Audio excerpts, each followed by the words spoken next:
Today on the channel, we head to Nastyville with a detour through Brooklyn for Jack's Class Superstars, Series 12, the Nasty Boys, and the Brooklyn Brawler. The spirit of Ultimate Warrior will run forever!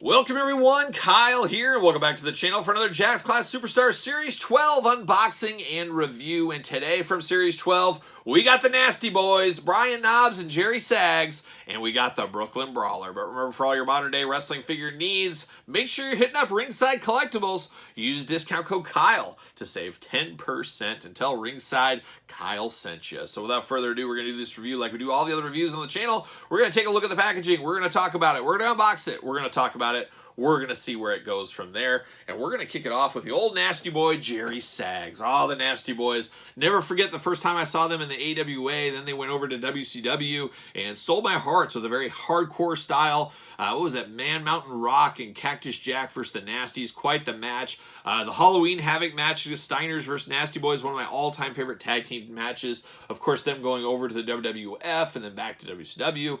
The Nasty Boys definitely a big deal in 90s tag team wrestling for sure. But Jerry Sags right there. And very cool to get both these guys in the same set. I have a few gripes going on, but very cool to get both these guys in the same set. They are, of course, part of the ticket promotion. There's old Jerry Sags on the side. And there's his name on that side. On the back, we got the cross-sell. We're unboxing all these on the channel. Make sure you subscribe to the channel while you're at it. We got the tail of the tape. We got the blurb. We got the glamour shot. We got the UPC. We got the warning. And we got the WrestleMania 22 ticket promotion. Without further ado, let's see where we're headed for WrestleMania. Who's sitting by me? Does anybody got the ticket next to me? We'll find out here in a second. You got to be careful unboxing these two now. Series 12 is when they got rid of the plastic tray for the WrestleMania card. So you got to be extra careful with your card or it'll all be bent up. Can I get it out without... come on. They make it hard sometimes on a young Kyle. See you later. Rookie move right there. That was a rookie unboxing. There it is. Off to the races.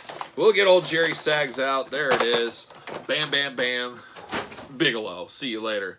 All right, we got him here. Almost lost the glasses. Plastic Prison. As you can see, a little yellow on the tray here. Plastic Prison. Does come with the tag team title. Does come with a pair of glasses. Got to have the glasses for those Nasty Boys for sure. Belt. And there he is, Jerry Sags. Bam! See you later, off to the races. Where are we sitting for WrestleMania? We're going to WrestleMania 22. We're going back to Chicago. Oh, the Rosemont Horizon All-State Arena, whatever you want to call it at the time. Beautiful place. I've seen a lot of concerts there over the years, I should say. Iron Maiden a couple of times. Judas Priest, the Misfits. I saw Survivor Series 2019 there. I've seen quite a few shows at the old Rosemont All-State. I'll get this out later. But very cool, WrestleMania 22. I am sitting in section 115, row T, seat 22. So come say hi to me. I'll be there. I'll be in the Ultimate Warrior shirt. You'll see me there. Now let's get down to business here with the old Nasty Boys. We get the tag team title. Not a lot to be said about this. It is a tag team title. I guess it does fit. They were WWF tag team champions, so they do have the belt. Makes sense. And we do get the black sunglasses. We've seen these before. We've seen them in white. We've seen them in black. We've seen them a few times. So we get these for Jerry Sags as well. Now we get down to the Jerry Sags figure, and quite the figure it is. All day long, I know this is Jerry Sags. Maybe because I'm a Nasty Boys fan. Maybe I grew up with him. Maybe that's why. But I definitely know from the beautiful missing teeth he's got here, which they got in figure form, is really good. Screaming mad face fits the Nasty Boys. But then the mohawk rat tail kind of combo going on. Definitely Jerry Sags haircut from back in the day. I like that a lot. He does come in a duster jacket. Of course, the most iconic thing about the Nasty Boys, I always say, is their shirt. Their kind of splatter paint shirt. Calling card of the nice Nasty Boys. Beautiful, beautiful one. Looks good there. And then he's got the black tights on, black boots, all that fun stuff. Now, if you take this jacket off, which you could, I don't think you really want to, though, because the arms are painted like the jacket, but then the body isn't, so it doesn't really match, which we're going to get into that when we get into Brian Knobbs. But the duster jacket is very, very nice. Big, flowing Nasty Boys jacket. Nasty as you want to be. Spray painted there. Nasty Boys on the back. Very, very cool. No Jack's sticky disease anywhere on this one. Just a fabulous, fabulous Jerry Sags figure. I like this one a whole lot. Very, very good. A good-looking figure. But now let's turn our attention over to his partner, Brian Knobbs. How about? We'll put Jerry Sags right over here. And then we get Brian Knobbs. And some things are similar, some things are different. We do get a WrestleMania ticket, of course. We do get sunglasses. We do get the tag team title. We did get that before. We get a different looking Brian Knobbs, and I got some commentary about that. I'm glad they're both in the same set, but I got my issues. But there it is, Nasty Boys Brian Knobbs. There's glamour shot of old Brian Knobbs. I would say the more famous Nasty Boy member, I would think. More larger, more vocal. And then, of course, pals with Hulk Hogan, so he was on Hogan's Knows Best and all kinds of stuff like that. But there's old Brian Knobbs right there, tail of the tape. You got the blurb, you got the cross-sell, you got the UPCs, you got the warnings, you got the WrestleMania ticket. Let's see what it says about our old pal, Nasty Boy Brian Knobbs. And I believe they both have the exact same back, so I didn't need to read Jerry. I'll read this one. Debuted 1985, 295 pounds, 6'1". Finishing move, the old power bomb, and don't forget the old pit stop. Titles, WWE World Tag Team Champion, and a Battle Royal winner. I can't remember off the top of my head when he won a Battle Royal. Maybe it was in the AWA. I don't know, but somebody will probably tell me that. But very, very good. But let's get him out of the package, see what's going on, see where we're sitting. We'll see what happens here. If I can get him out without ripping everything. We'll see. You got to be careful. Like I always say, you got to be careful. You don't want to rip that ticket. Oh, that ticket. Oh, and what are we doing here? We're going back to WrestleMania, but I got section 115, row T, seat 22 again. That's the same ticket I had before. One of these is counterfeit. Something's up. Something smells funny, and it's just not the Nasty Boys and the Brooklyn Brawler. So we're going back to Chicago, I guess, but I got two of the same tickets. No, not so much two tickets to Paradise there. Uh-oh, we're throwing stuff around. That's it. See you later. Goodbye. We got the tag title belt. Don't want to lose that. Uh-oh, we got some damaged glasses too, I think. We'll see what goes on here. There's old Brian Knobbs in the plastic prison. But unfortunately, it looks like my glasses were folded in the package wrong, and they've been folded for many, many years. But luckily, I should be able, the plastic is pliable enough I can fix, but it didn't quite make it through the hole, so it was folded in. So it's sat like that for about 15 years now, but it's the exact same black sunglasses that we got with Jerry Sags.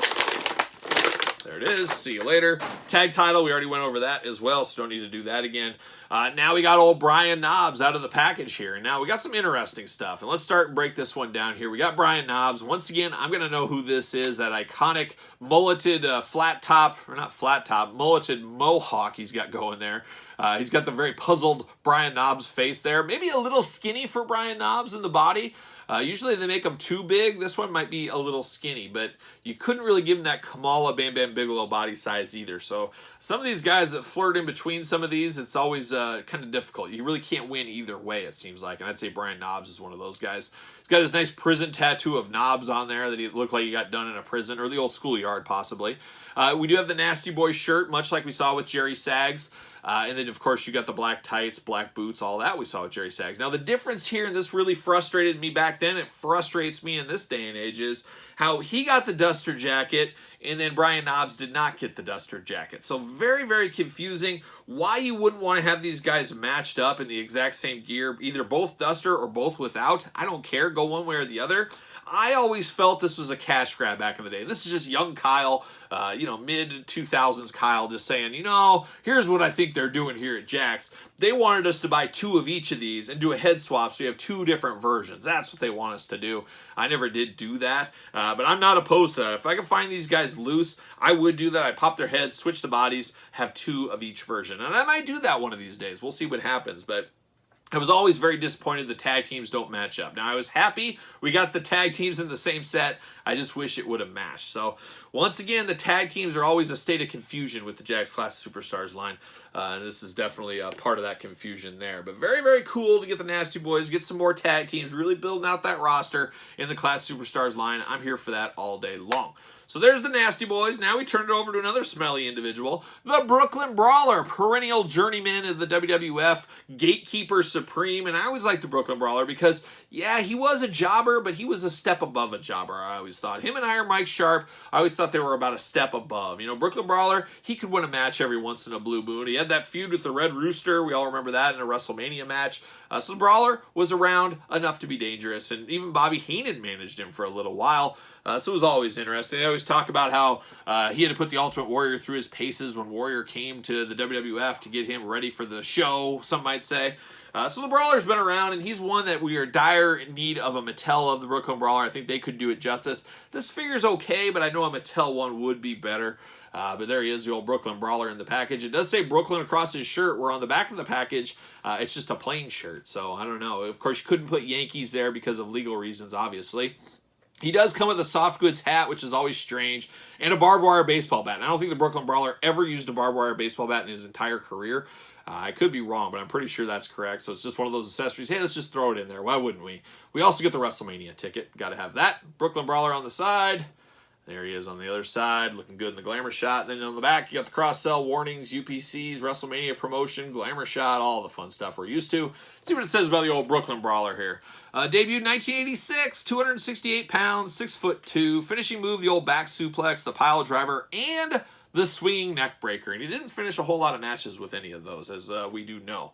We'll put him off to the side because through the power of YouTube, I have him loose. Of course I do. He does come with a very cool barbed wire baseball bat. Now, we've seen this a few different times. A lot of time we see it plain Jane like this, but every once in a while they would give us one that has the barbed wire painted, and it looks so much better with the barbed wire painted on these things. I do prefer it that way over this, and I think everybody else would agree with that. He does come with a soft goods hat, which is always interesting. I like the idea of it, but it ends up looking like a train conductor hat is what this looks like. This looks like something a train conductor would wear. Just a little strange. It's kind of pleather, kind of like a Finn Balor jacket in this day and age, but it is an interesting accessory, and it's a very hard to find accessory because it's not like the bat where they made it all the time. I think this is a one-and-done accessory, so very, very rare. You'll see the Brawler come up a lot loose. Missing this, you got to have this. This is probably worth more than the figure, actually. Then we get down to the Brooklyn Brawler. We get a soft goods Brooklyn shirt. It isn't Velcroed. It is staying on, all that kind of stuff. It is a little oversized, I always felt, a little bit big, but I do appreciate the tears and stuff they added to it. A little dirt maybe would have been good. I guess I could do that myself if I really wanted to, but I'm not going to do that. But the Brooklyn across is a good enough touch. It's kind of Brooklyn in a Yankees-type logo. Gets the point across. Unfortunately, it's not a Yankees jersey. That would have really brought it home, but I understand how that couldn't be possible. But Brooklyn Brawler all day long, it definitely looks like Steve Lombardi in the face. I could see some people being a little confused with just the head, but I think it's a good enough likeness for the Brooklyn Brawler. You've got a little that 5 o'clock kind of dirty shadow we already had going on. Articulation-wise, of course, the arms go all the way around, side to side, single-jointed elbows, bicep cut. You do get side and side, back and forth on the hands. You get the waist articulation. The head moves side to side. Knees, single-jointed, of course. Ankles up and down, and then forward and back on the legs. Not tons and tons of articulation there. But a good enough one, and a guy that warrants it. A guy that warrants a Mattel. This guy would have been perfect for the collector's edition from Mattel. Maybe as a Walmart or Target exclusive if that was still going on. I think he would have fit in perfectly in that. But we'll see. I got a feeling like one of these days we'll have to get a new Brooklyn Brawler. And a guy that's been severely underrated in the action figure department. Theoretically, he could have maybe had an LJN. Maybe could have snuck into the LJNs. He could have definitely snuck into the Hasbros. He could have been, well, he got into Jakks Class Superstars at least. And there's no doubt he could be in a Mattel Elite or Power Town one of these days. We'll see what happens with the old Brooklyn Brawler. But an interesting set here, and guys that kind of go together in Series 12. I wouldn't be shocked back in the day to see these guys on the same team or Survivor Series team, something like that. It would make sense, and you always had a weak link. Brooklyn Brawler could have maybe been that guy for them. But who knows? Who would have been a good leader of the Survivor Series team? That's one to think about. Who could have led this charge? It would have to probably be a Jimmy Hart guy, so we'd have to think about that. You guys tell me in the comments what you think, and tell me your thoughts on these three right here. Tell me if you agree with this Nasty Boys. What are you doing not putting them in the same gear? Come on, Jax. What are we doing? But let me know all your thoughts. Make sure you like this video. You made it this far. Subscribe to the channel. Turn on the old notification bell. As you guys know, every single Tuesday here on the channel, well over 2 years, we've done a Jakks Class Superstars video of some sort, and they're going to keep on coming. And the best way to see those is over on Patreon, where you can be months ahead of traditional YouTube on these unboxing and review videos. Other videos early, bonus content, exclusive content. Don't forget about the monthly giveaways. And best of all, it's your best way to support the channel over there on the Patreon. So check out the link in the description below. You can also support the channel on Pro Wrestling Tees. Search Kyle Peterson. Don't forget about social media. SirPaul64 on Twitter, Instagram, _Kyle_Peterson. So there it is, the Brooklyn Brawler and the Nasty Boys. I'm Kyle. See you guys all real soon.